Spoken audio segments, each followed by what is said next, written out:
ಅಂತೇಳಿ ಅವಸರವಾಗಿ ಅನಿರೀಕ್ಷಿತವಾಗಿ ಕರೆ ಸುಖ ಸಾರಲು ಬರಲಿ ಕರೆಯನ್ನು ಆಗಿಸಿ ನಾ ಬಂದಿದ್ದೇವೆ. ಶತ್ರುಗಳ ದಾಳಿ ಆಯ್ತೆ, ಏನಾಯ್ತು, ಏನು ಅನ್ನೋಲ್ಲ ಕನ್ನಡವಾಯ್ತು.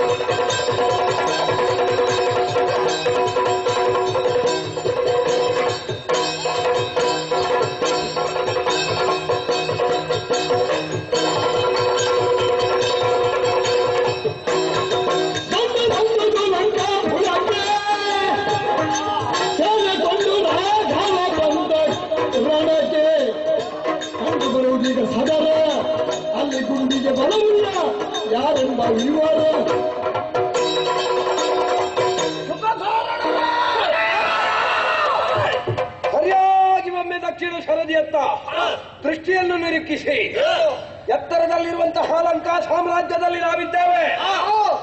ಆದರೆ ಕೆಳಗೆ ನೋಡಿದೆವು ಅಂತಾದ್ರೆ ಕೋಟಿ ಕೋಟಿ ಸಂಖ್ಯೆಯಲ್ಲಿ ಕಪಿಗಳು ಜೊತೆಯಲ್ಲಿ ಕಣ್ಣಿಗೆ ಸ್ಪಷ್ಟವಾಗಿ ಕಾಣುತ್ತಾ ಉಂಟು.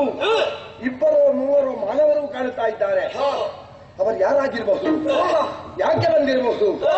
ನಮ್ಮ ಮೇಲೆ ವಿರೋಧ ಭಾವದಿಂದ ಬಂದರೆ ಅವರಲ್ಲಿರುವಂತಹ ಬಲುಹು ಎಷ್ಟು, ನಮಗಿಂತ ಅವರು ಯಾವುದರಲ್ಲಿ ಹೆಚ್ಚಿದ್ದಾರೆ, ನಮಗಿಂತ ಯಾವುದರಲ್ಲಿ ಅವರು ಕಡಿಮೆ ಇದ್ದಾರೆ ಎನ್ನುವುದನ್ನು ಅರ್ಥವಿಸಿಕೊಳ್ಳಬೇಕು. ಆದ್ದರಿಂದ ನಿಮ್ಮನ್ನು ಕರೆದಿದ್ದೇವೆ. ಏನು ಮಾಡ್ತೀರಿ?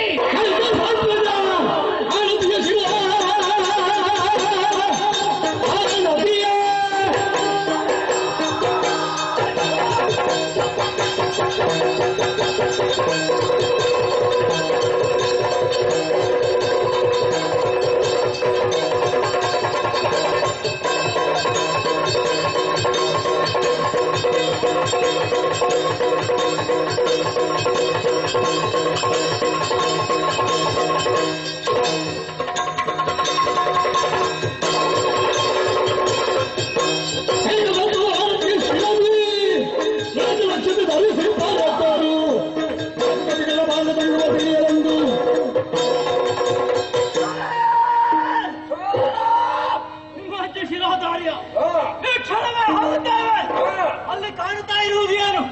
ಅದು ಎಷ್ಟು ಎತ್ತರ ಇದೆ, ಎಷ್ಟು ಉದ್ದ ಇದೆ, ಎಷ್ಟು ಅಗಲ ಇದೆ, ಅಲ್ಲಿ ಎಷ್ಟು ಜನ ಇದ್ದಾರೆ ಎಲ್ಲವನ್ನು ತಿಳಿದು ನಿಮಗೆ ಬಂದು ತಿಳಿಸ್ತೇವೆ. ಫಲವೇ ನಿಮ್ಮನ್ನೇ ಆಯ್ಕೆ ಮಾಡುವುದಕ್ಕೆ ಕಾರಣ ಉಂಟು. ಲೆಕ್ಕ ಸರಿ ಇರ್ತದೆ. ಹಾಗಲ್ಲ, ಇವತ್ತು ರಾವಣ ಎಷ್ಟು ಎತ್ತರದಲ್ಲೂ ಇರಬಹುದು, ಆದ್ರೆ ಮಾಲ್ಯವಂತ ಸುಮಾಲಿಯರು ಕಟ್ಟಿ ಬೆಳೆಸಿದಂತಹ ಲಂಕಾ ಸಾಮ್ರಾಜ್ಯವನ್ನು ಕಟ್ಟುವಲ್ಲಿ ಶುಕಕಾರಣರು ಅವರ ಜೊತೆಯಲ್ಲಿ ಕೈ ಜೋಡಿಸಿದವರು. ನೀವು ತಪ್ಪುವುದು ಎಲ್ಲಿ ಗೊತ್ತುಂಟ? ಎಲ್ಲಿ? ಒಂದೊಂದೇ ಎತ್ತರದಲ್ಲಿ ಕುಳಿತು ಕೆಳಗೆ ನೋಡು. ಕೆಳಗೆ ನೋಡುವಂತೆ ಏನೆಲ್ಲ ಕಾಣ್ತದೆ, ಮೇಲೆ ನೋಡ್ಬೇಕು. ಸರಿ, ಈ ಸಲ ಒಂದು ಕೆಳಗೆ ನೋಡಿ ಆಯ್ತು, ಇನ್ನು ನೋಡುವುದಿಲ್ಲ. ಈ ಸಲ ನೋಡಿ ಆಯ್ತಲ್ಲ, ಇನ್ನು ಮೇಲೆ ನೋಡ್ಬೇಕು. ಯಾಕೆ? ಯಾಕೆ? ನಾವಿದ್ದೆ. ಸರಿ, ಆ ವಿಶ್ವಾಸ ನನಗುಂಟು. ಶೀಘ್ರಾತಿ ಶೀಘ್ರವಾಗಿ ಹೋಗಿ ಅದೇನು ಎನ್ನುವುದನ್ನು ಪರೀಕ್ಷಿಸಿ ಬನ್ನಿ. ನೀವು ಬರುವಲ್ಲಿವರೆಗೆ ಒಂದೊಂದು ದೊಡ್ಡಕ್ಕೂ ಮುಟ್ಟುವುದಿಲ್ಲ. ನೀವು ಮುಟ್ಟುವುದಕ್ಕಿಂತ ಮೊದಲು ನಾವು ಮುಟ್ಟುತ್ತೇವೆ. ಹೌದಾ? ಹೋಗಿ ಬನ್ನಿ. ಅಲ್ಲಿ ಏನಿದೆ